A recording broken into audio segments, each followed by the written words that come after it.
Long ago, in the faraway land of ancient Greece, there was a golden age of powerful gods and extraordinary heroes.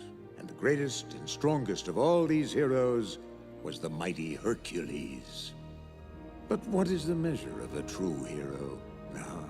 That is what our story is. Will you listen to him? He's making this story sound like some Greek tragedy. Lighten up, dude. We'll take it from here, darling. You go, girl. Friends! Oh! When you get mad at your friends, you're the first one to try to tear them down. Really? Girl, bye. I'm really trying to count the 10. You finna do nothing with me now. I ain't gonna never be what you want. Please go to jail again. You is a dumb ass bitch. You are big ass dumb. You got too much money. You got I'm in the Hollywood Hills, but I still know how to get hood. So, we're jumping straight into the tea. Welcome to episode 1. I'm your host, Armani, and here we go. Every week, I'm going to be dropping a new show every Saturday, and each week I'm going to have 3 common denominators, which will be 3 people in every situation who have either played a part or have some tea or have some foot or have some type of mess or involvement or have sprayed some tea or have dropped some tea in the whole situation. This week, it's going to be NENE Leakes versus the people. Join me. Lord have mercy. Okay, so here we go. My 3 common denominators this week are Andy Cohen, which is under me, Kenya Moore, which is beside him, and Bravo Network, which is beside her. I'm going to break all 3 situations down, and I'm going to let you know why I feel as though all of this and all of these people played a part in NENE Leakes leaving Real Housewives of Atlanta. From a fan point of view, I think the issue with NENE started to happen a little before the closet incident happened. They were trying to make a storyline that kept NENE in a limelight, and they knew that that limelight involved NENE being problematic. And they tried to use that as a way to get her to leave the show, basically. They did it, and at first, NENE was okay with it, you know, the bloops, the blams, the shade, creating moments of national television, she was okay. But when it got to the point where they started to invade her privacy, I could understand why she'd want to leave and her frustration after that. But even after that, she still held her ground and chose not to leave. Okay, so here's where I believe Andy Cohen comes in at. You get stuck on a deserted island. I'll be stuck on the island with Andy. 3 days later. There were comments asking, why did she say something to Andy Cohen? Well, I brought his name up because, as you know, I've done his show more times than he has. And he know exactly what he was going to ask her. They have forced me out of the franchise. Okay, we'll get to that. Andy Cohen is one of the executive producers of the Real Housewives of Atlanta. And he, along with the other powers that be at Bravo, has the ultimate choice on whether they want to renew this person's contract or they want to bring back this person, or they want this person to come back, or they want to add this person on as a friend of the show, or whatever the case. He's one of the people that sits at the board table to discuss all of this. So I feel as though personally that it was him who really made the ultimate decision alongside the Bravo executives, which we'll get to them in a moment. I believe it was him, along with them, that made the decision to ultimately cut NENE out of the show. Now, Andy wasn't the one who cast NENE on the Real Housewives of Atlanta. He wasn't the one who saw her talent. He only saw her talent after he had instructed another one of the executive producers to go out and find raw talent in order to bring the Housewives franchise to the point where it is now. Okay, who do I know? And I called a makeup artist named Alicia Brown. I love her. She was a makeup artist in the industry, had been working for years, knew everybody. Her and Derek J worked together a lot. They both knew everybody. So I called her and we kind of talked about people in Atlanta, and she led me to a lady named Carla Miles. Carla was actually in season 1 very briefly. And Carla simply said, hey, I know some people. I said, hey, who do you know? Which was something I always did because I interviewed, which people don't know, I interviewed a lot of people during that time. But Carla said, hey, I know a lady who is behind the gates. She's fabulous. She definitely has a great personality. You might like her. Go meet her. Her name is NENE Leakes. So NENE was my second interview. I think the only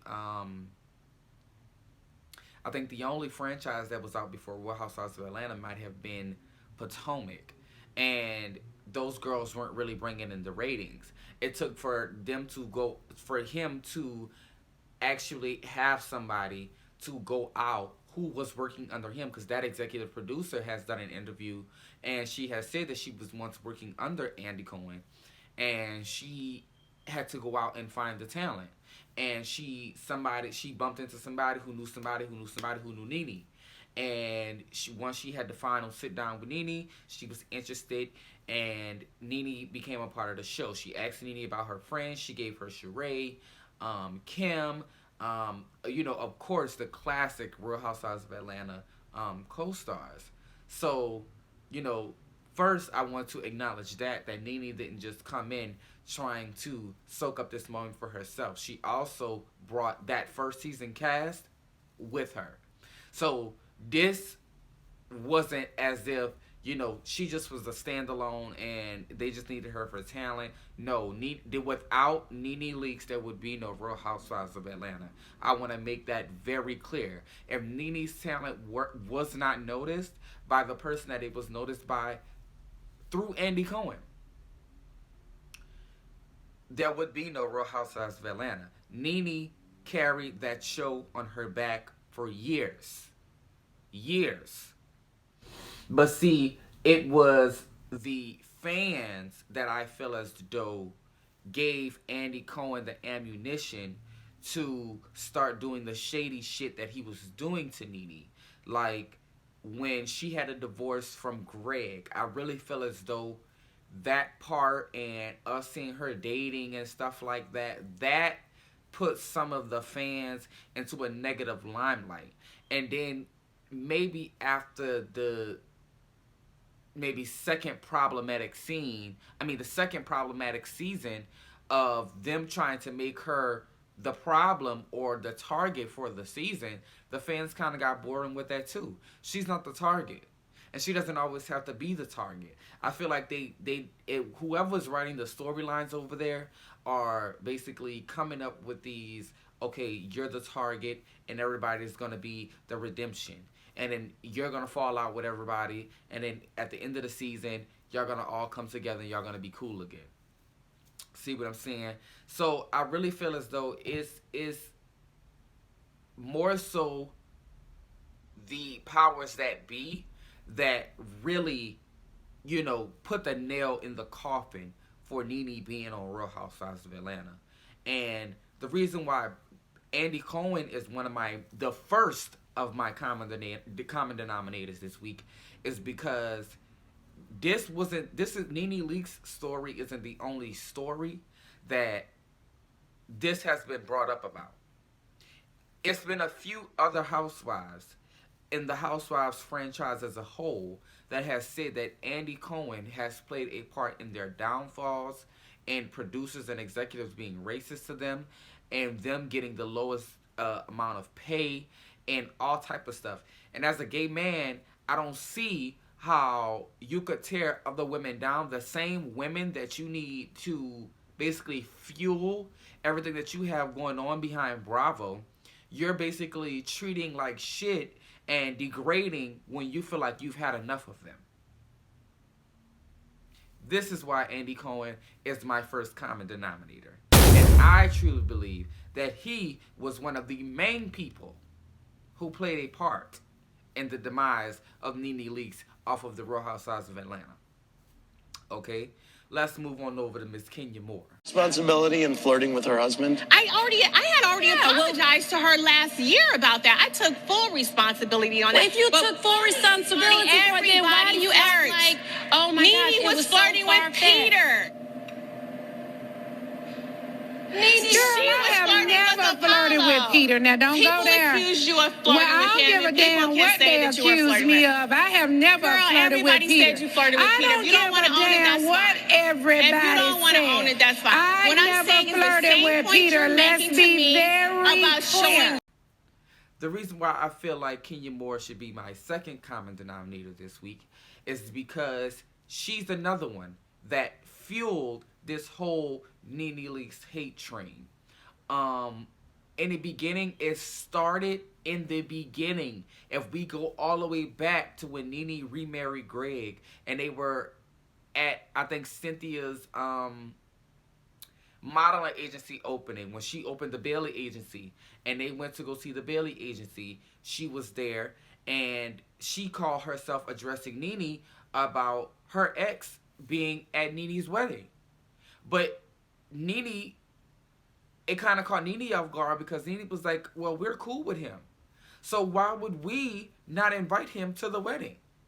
Kenya hasn't felt content with herself until she feels as though she was the center of attention. Until I feel as though she felt as she was taking NENE's light, or she was taking the floor that she felt like NENE once had. And she came in feeling as though NENE was a has-been. She came in feeling like, okay, well, all of these girls have had the spotlight. I have been here to watch and see what they have done on the sidelines as a fan myself. Let me join the cast, and I'm gonna get the spotlight too. See? Now, let's backtrack to when a situation happened with Portia and Kenya at the reunion, and they had the fight. Portia and NENE were like this at the time.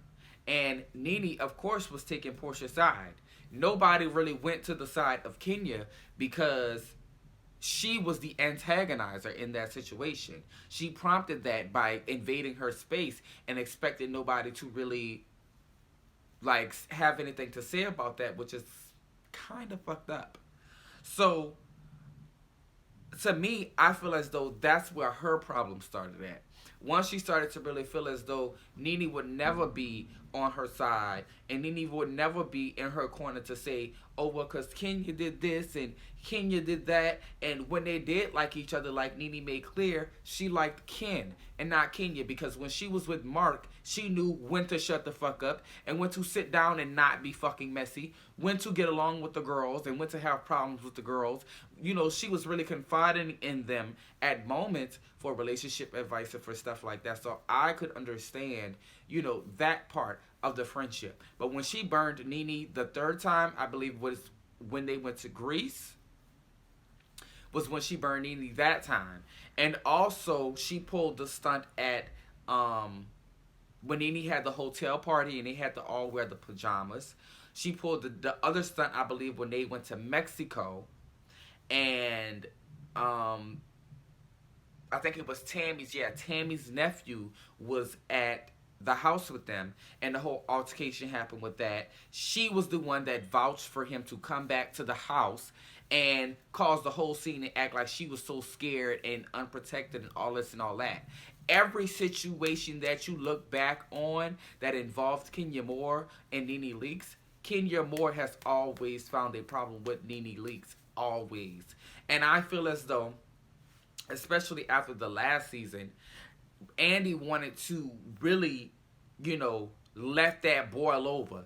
That's why it boiled over on the reunion, and he let it boil over publicly. That's right. People know. And exactly I said it again. And I said it again. Girl, you was upset for nothing. Who cares? That girl over there, that NENE girl. That's what Wendy calls Kids are her. off limits. Things that I have told that girl over there many times about her child, I never brought it to light. I was a loyal friend. So listen, she talks about Brooklyn looking like Mark. Thank you, God. She does look like Mark. But we know one thing, that her kids are her kids because they look exactly like her. Touche. Let's move on. But my face is gorgeous, bitch, and you mad. Bye, You're senior sad. boy. I'm so flawless. You wish you were flawless, bitch. This is You over flawless, there looking bitch. like a white woman in drag. Shut the hell up. Your whole body is botched, bitch. What botched do you look booty, like? bitch. Botched booty. I don't know if I'm looking at the Real Housewives reunion or a scene from White Chicks. It might have been a lot that he might have said, or it might have been done, or whatever that was cut out of what we saw publicly. But in my opinion, he let it boil over publicly because it had been boiling over for years.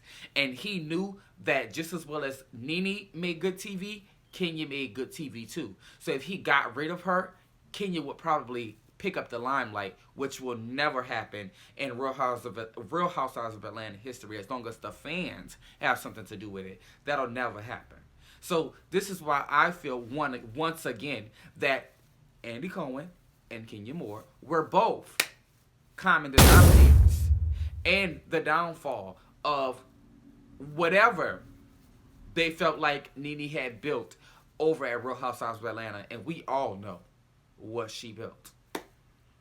Now, let me move on over to my third and last common denominator, the Bravo executives. The Bravo executives do a lot of sneaky shit that we don't see. They do a lot of sneaky shit, and they quickly agree with Andy Cohen on shit that they don't even have context on. And Andy, remember, no one knew you until you knew me.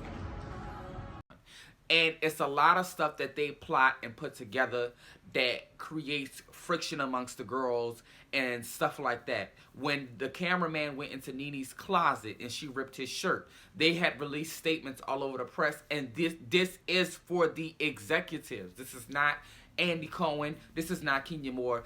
This is Bravo executives. Released statements stating that NENE had attacked the cameraman and knocked his tooth off his mouth, when all it was a few scratches. The man walked in with a few scratches and a few bruises. That was it. And he said that publicly himself. But see, Bravo executives have been on this smear campaign along with Andy for a long time to figure out a way. They've been doing sneaky, conniving shit. And I feel like the fans were really missing it. Like, that's why when NENE did the whole, you know, speaking on her story or whatever with the lawyer on Instagram Live, she really didn't have too much to say because we saw it publicly. We saw it. We saw how they treated her. We saw what they did. We saw what they put in the media. We saw what they tried to do her. Just like they try to do most people of color on national television. We saw that. We also saw how they tried to demean her in her final hours on Real Housewives of Atlanta. Not wanting to have conversations with her. Not giving her a chance to even explain herself or to try to come to some agreement about what they felt she should be paid or how many episodes she should be on the season or whatever it was. Just no common denominator was gonna work in order to keep NENE on the show. And I felt like once Andy had came up with his conclusion and once he had came up with his thoughts about Kenya Moore and NENE Leakes, the Bravo executives were gonna go with it anyways. Just like I stated just a minute ago, they feel as though that Kenya Moore makes good TV, which is now why they're in talks about bringing back Sheree. These people make great television, and they have to keep these girls in rotation. They're treating NENE the way they are now, but see, when NENE starts doing shit on her own and she starts progressing and making moves on her own and doing her own thing, they're going to want her to come back to keep the ratings afloat. Back to Real Housewives of Atlanta, are they going to want her to come? Okay, see, because this season, the ratings are poo. And to see the ratings for last season, they definitely were chart topping, and that's because NENE Leakes was a part of that. Okay, so these are my common denominators. These are the people that I feel like, if it's NENE and us, the fans, versus the people, these are the people that we are versus. Because this has to be called out. And as a fan that follows Real Housewives of Atlanta the way that I do, I have seen from season 1 to season 13 about how I've seen this with my own eyes happen. I can tell you a little bit about everybody, and I feel like it's a lot that NENE is just not saying, and it's also a lot that the fans are not saying, and it's just not, you have to call this stuff out. And I'm calling it out. I said what I said, in the words of NENE Leakes. I said what I said, and that's just that on that. And I hope eventually in the future they could at least make sure she gets a spinoff, or of course, bring her back to the motherfucking show. Get rid of all of these catty bitches and young ass bitches that don't have nothing to do with their life, and bring back the OGs. Kim, NENE, Sheree, Phaedra, Cynthia. The only person that I feel like is young and that's on the cast that hasn't been there more than 10 years is Portia, and she's probably been there about that time now. So it is what it is. But definitely over here, we're definitely Team Blue. We're definitely Team NENE Leakes, and I'm sending the best of luck out to her. I'm wishing her all the best, and I hope she definitely gets some reparations for all of this stuff. I definitely hope that she can, somebody, a judge, a lawyer, an attorney, somebody will listen to what she has to say about Andy Cohen and the Bravo Network. And I'm going to do another video like this about Tamar Braxton. That's going to take us into my episode 2. Tamar Braxton versus the people. There's a lot of common denominators in that situation as well. And as a fan that has been sitting back watching Braxton Family Values, I watched Tamar and Vince, I watched all of the shows. I've kept up with everything as far as I could. Even on The Real, there's a lot that's not being spoke about in that situation as well. I'm airing it all out. And as one of the fans, as I keep repeating, this is not going to be one of those shows that is going to keep it cute and that's going to not try to step on toes. I'm definitely here to step on toes, and I'm definitely here to give my opinion as one of the fans, and I'm definitely here to state the truth.